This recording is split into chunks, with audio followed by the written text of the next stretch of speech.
Good morning, boys and girls. It's Saturday, September 20th, 2025. Indulging a little coffee, which I'm not supposed to drink on my blood pressure medicine, but hey, it is what it is. It's Saturday. I didn't get much sleep. I'm drinking coffee, smoking. Grab your cup. Not going to be a long video this morning. I put out a video. I was pretty frustrated with the TM22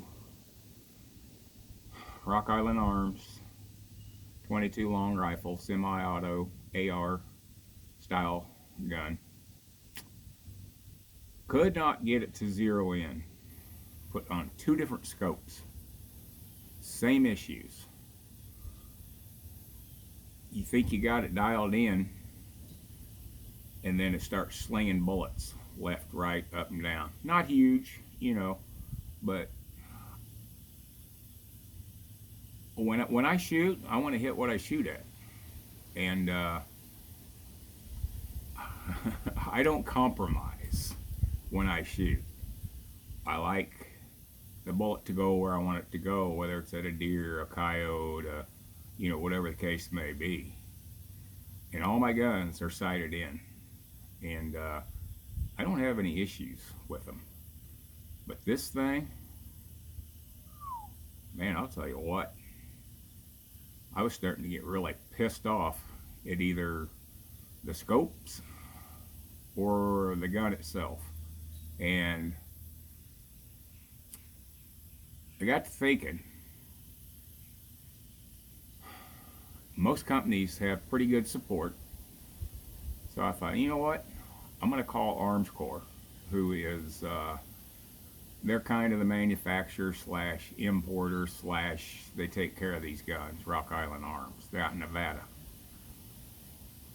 So I gave them a call and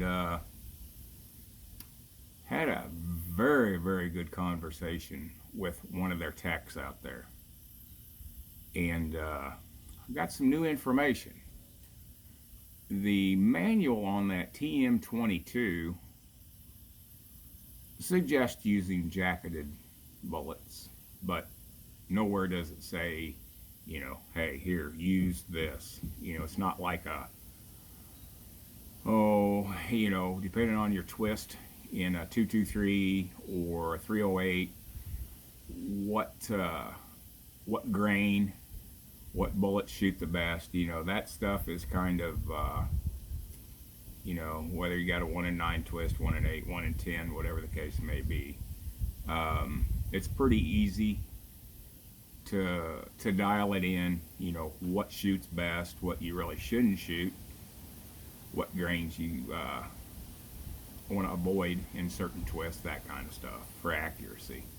But 22 long rifle, it's amazing. They've been around so long, but yet there's so many different people out there saying so many different things. I've watched a lot of YouTube videos on them, and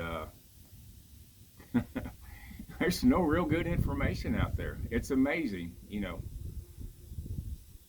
hundreds of thousands of videos, but really, when it comes to 22 long rifles, there's not many people out there that really do a lot of research. And there's a lot of people that do ballistics checks and how to break it in, blah blah blah, but just not a lot of important information out there, I should say. So talking to this gentleman, Henry was his name. Great, knowledgeable person. So I explained to him what I was experiencing. That I would I'd clean the gun, broke it in right.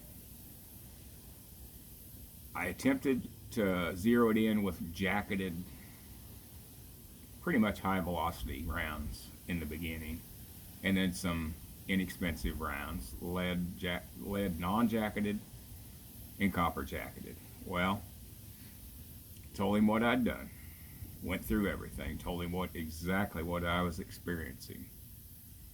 And he got with one of the other guys. He kept me on the phone, didn't put, he put me on hold, but didn't put me on ignore and stay away for a long time. But so come to find out,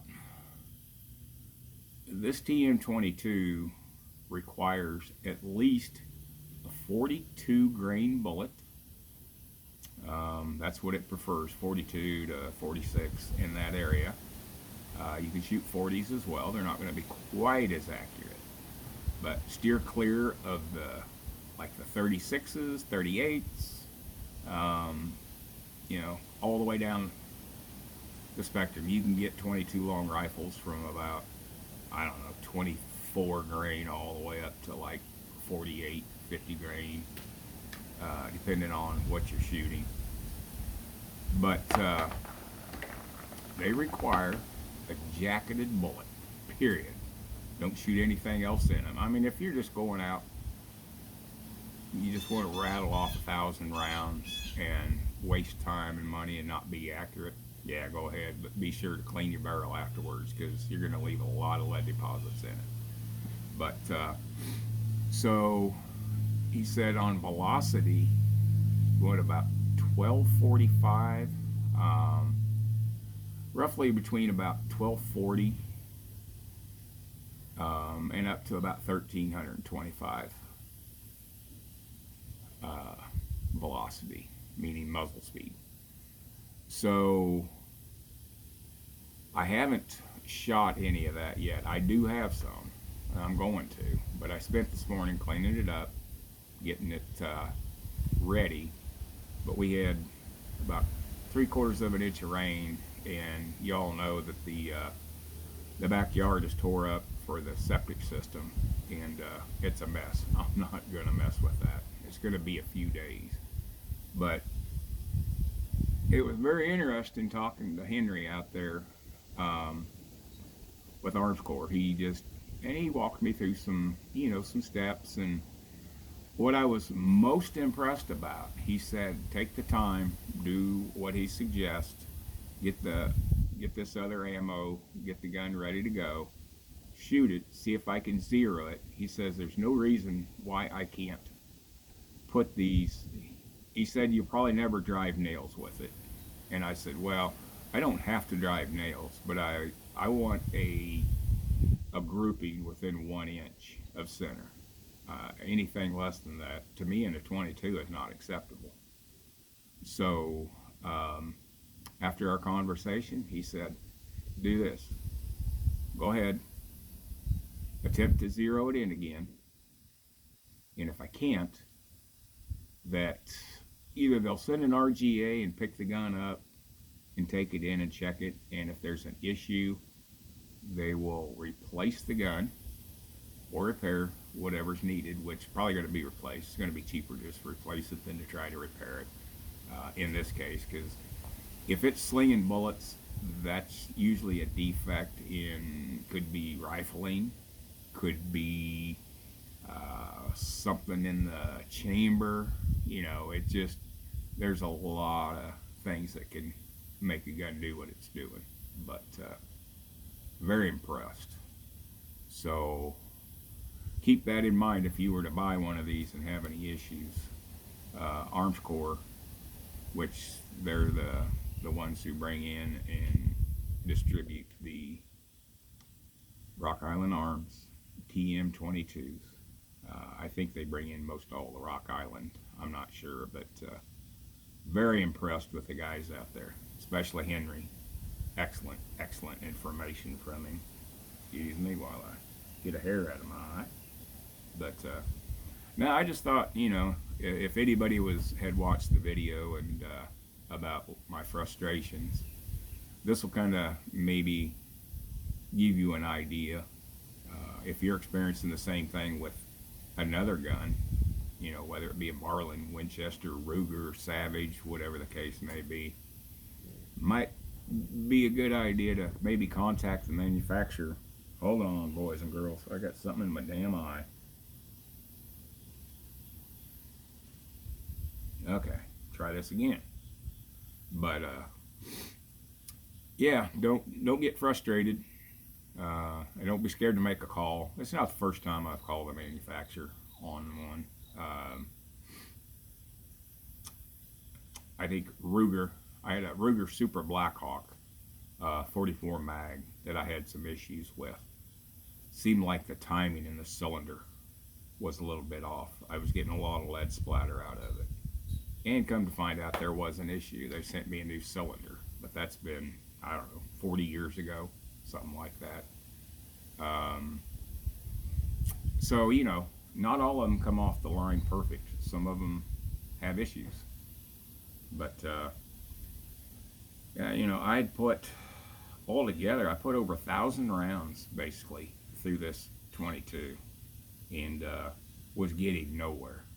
But I think now I'm on the right track. And I'll do a video this week, get it sighted in, see if I can't get it zeroed and get it within where I want it to be. Because I'm not happy where it's at. I mean, yeah, I could, you know, it's close. But it's not where I want it.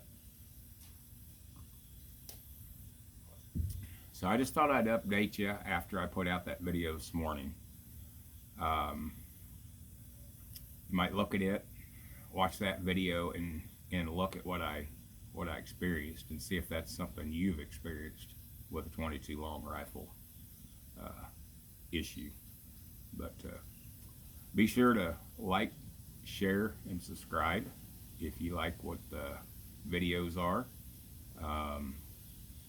You know, I'm not the most exciting YouTuber as per se out there, but I try to get a good variety.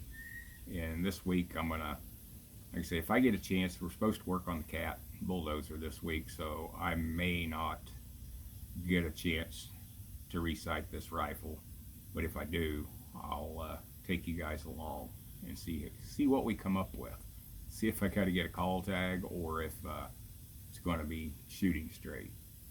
But that's an update, and I'm not sure what projects I'll video this week. Who knows? But that's about it. I'm not going to keep this one very long. But you guys and gals have a great weekend. Be safe. Tell your loved ones you love them. Keep your head on a swivel. Always carry. And with what's going on, even more reason to carry. And don't leave home without it. Alrighty, boys and girls. We will see you in the next video. I may or may not have a video Monday. It just depends what I get done. I did check the trail cameras yesterday and had nothing.